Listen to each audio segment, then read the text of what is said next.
So we're all on this path each and every day, and we go through these events or encounters or experiences, and we move inevitably and inexorably forward each day. And each one of us has the freedom to shape and mold those experiences.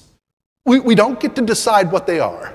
We sometimes have very little control over what happens next. I remember Monday morning, Chief Coaches and I were going to join Jay James on WINA, where we're transmitting right now. And as we arrived, he told me stuff was going down because Major Meehan, is that right?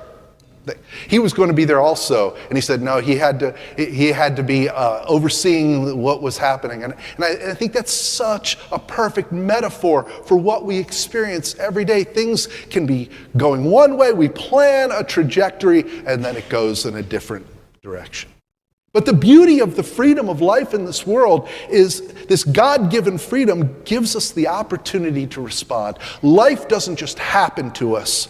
It's often, I would say, it's always what we make of it. Those experiences, those things, those twists and turns along the daily path are all going to happen. They're going to happen to all of us. But then we have the opportunity to respond. And the disciples were no different. In Mark, the gospel lesson Herman just shared with us, they were on this path following Jesus. And in the Gospel of Mark, they had just experienced, before our reading, a big swing and a miss. They had just tried to hit for the fence and instead caught nothing but air. They were going to heal somebody. And they were going to do it just the way Jesus had been doing it, the way they saw Jesus do it, and they failed. And a fracas erupted between some religious leaders and the disciples. What do you mean you can't heal like your teacher? What do you mean? You said the little boy would be well. And then Jesus showed up, and he healed the boy. And the disciples who had been following this path, had been going along, and at this point they're trying to mimic what he's doing, couldn't understand it. Why? We did what he told us to do, and it didn't work. Now Jesus, and these are in the verses in between the big swing and a miss in our reading, starts to try to tell them what he can see is happening. He starts to try to describe for them, look, y'all, the religious leaders are not happy with the way things are going. And so he's trying to describe for them where his path is going. And again, they just didn't get it. They continued on their journey, the disciples and Jesus walking along, and they got to Capernaum. They may have gone to Simon Peter's house. Among the disciples, he was the most established. He was married, we know. And so they probably went to his house, and they were gathering and settling in after these tumultuous few days. And Jesus said, hey, y'all, what were you talking about on the road? He had to have been smirking. The Bible doesn't give us his facial expressions, but you know that there was a little bit behind the question. So what were you talking about? I heard you talking. What was that all about? Mark uses the word path or road or way at the end of that sentence.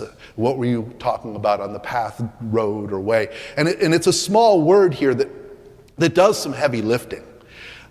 Literally, Jesus could have been saying, as you were coming down West Main, what were you guys talking about? The actual road. But there was this figurative level to the question, as in, as you follow your path, as you go along on life's journey, as you've been traveling about with me, what's on your mind? Last week, Scott Spencer was our guest preacher. And he wrote a fantastic commentary on Mark. And in it, he refers to, in this passage, to their stunning obliviousness. Once again, their stunning obliviousness surfaces. They clammed up. They didn't want to confess the sophomoric debate they were having. They knew they were being silly. They were arguing about who's the best. Which one of them is the best disciple? As in, I'm following Jesus better than you're following Jesus. Well, no, I'm following Jesus better than you're following Jesus. It was a stupid argument, and they knew it. Their silence reveals their recognition that this dispute over greatness wasn't appropriate. And even though the Gospel of Mark is fast-paced, always in a rush, here, one of those rare moments where this gospel takes a break. There's a pause. Mark 9:35 tells us that Jesus sat down. He took a seat. He took this moment and assumed the role of teacher. They gathered around him and sat. His students were all there, attentive for what the master might say. And for us who are reading this story about the good news of Jesus Christ, this break, this beat, gives us the opportunity to think about what he's going to say. The pause is important because it gives us a chance to remember the distance between us and them. Up to this point, I've talked about how much we have in common, and we have a lot in common with them. All of that missing the point, I'm not going to ask for a show of hands, but how many times have we missed the point? How many times have we been so focused on the minutia of some event, some thing that we're in the middle of, and we miss the bigger picture? We've got a lot in common with them, but in this pause, we can also remember the differences. We can think about how far our society and who we are is from them. Mark 9:36 puts a child right in the middle of it. And for us, this makes sense. We all agree, I think, that children are important. They're a gift from God. I don't want to debate anybody who says they're not, because that would just feel like a weird argument to be in. But they're a gift from God. They're the future. Everyone gets a little misty when they hear Whitney Houston sing, "I believe the children are the future." We invest in their education, their protection. We've got child protection policies here as a church. Many of us, ministers, I know the teachers, are mandatory reporters. Y'all are mandatory reporters too, right? Yeah, nods right there. We take kids seriously and we value them. In fact, here at University Baptist Church, we value children so much that we have a full-time minister dedicated to children and youth. She's up with them in worship and wonder right now. This is where we diverge from everyone in the first century. A child in antiquity was a non-person. You see, it's important that we see this distinction, that we see what we don't share in common with the disciples and this story. These disciples were adults, and their worldview would place children somewhere else, anywhere else. As a matter of fact, they probably just didn't even think about children. When we look at ancient sources in antiquity, they rarely write about children. Even like ancient Roman documents, medical documents, they don't mention children. They were just non-people. After sitting down and taking that moment and calling the disciples together, he said, whoever wants to be first of all has to be servant of all. Maybe he shook his forehead. Maybe the smirk from his question had left his face because he now realized just how much they didn't get it. This might have been, and if it was, it would be perfectly appropriate, one of those moments where Jesus did a faceplant. Y'all, have you not been listening to everything I've been saying up to this point? Humility and caring for others were common messages. They had heard it before. And he repeated this call to humility and service often. Whenever he said, love your neighbors, there's a tacit call for humility and putting others first. Jesus wanted those who follow his path to care for other people, prioritize their needs, and exercise compassion. The disciples had heard that message before and probably expected the response when he first asked, what were you talking about? That explains their silence. But what he said next absolutely blew their minds.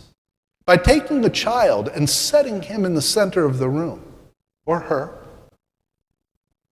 Up to that point, they might not have even noticed the child, or possibly, and maybe even likely, the child was a household slave. That would be the only reason to have the child in the room. So other than when the child came with a pitcher and refilled their glasses, they didn't see this person. And now Jesus says, whoever welcomes this one in my name welcomes me and the one who sent me. In other words, this isn't just about those who you think should be important. This isn't about those who you think matter. It's about everyone. Jesus picked the otherest other, the farthest outsider, the absolute least of all. And he said, this one. Pick this one first. Prioritize this one. And then you're going to start to get what it means to follow me. He turned their little worlds upside down. And that distance between us and them makes it really hard to have that passage confront us and twist us around. If Simon Peter had a PA system in his living room, when Jesus said, pick the child first, he would have dropped the mic and turned and sat down. We don't know how much time passed between Mark 9:37 and 38. John asks a question in 9:38, but some time passed because they had to let this sink in. They had to let it make sense. Jesus isn't just saying give lip service to value all people. Jesus isn't just saying we should care for the other and not really defining who the other is and we get to fill in the blank. And the other becomes those who we like, those who have things in common with us, those who vote like we vote, those who prioritize the same social priorities. No, Jesus was talking about everybody. For Jesus, greatness in the kingdom overturns the usual perceptions of greatness and honor. What we think matters doesn't always matter.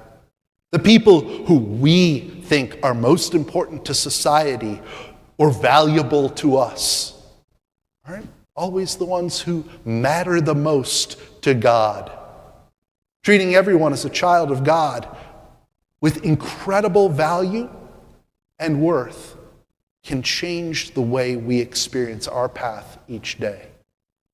We have the freedom to respond and react to every situation. And by treating others as children of God, valued by their Creator and beautiful in God's sight, we can have a richer experience. The theologian Karl Barth writes, we have to think of every human being. He wrote this in the 30s. Even the oddest, most villainous, or miserable, as one to whom Jesus Christ is brother and God is Father. And we have to deal with them on this assumption.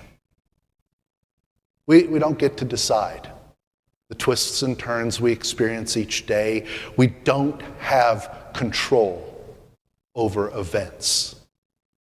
But we can control how we react and how we respond to what we encounter. And so today, I want to invite you, all of us, our guests, the people who've been here since cradle roll, the students who are here for the very first time, I want to invite all of us to look around. See the people you see today. See them not just as another, not just as a pedestrian on the sidewalk, not just as some person at another table at the restaurant after lunch. See them as someone who, to them, Jesus Christ is brother and God is Father, and they are made beautiful in God's sight. They are beloved, created and redeemed by God. And when we see others in this way, we can see the world a little different. And we can start to see the world as God sees it. Amen.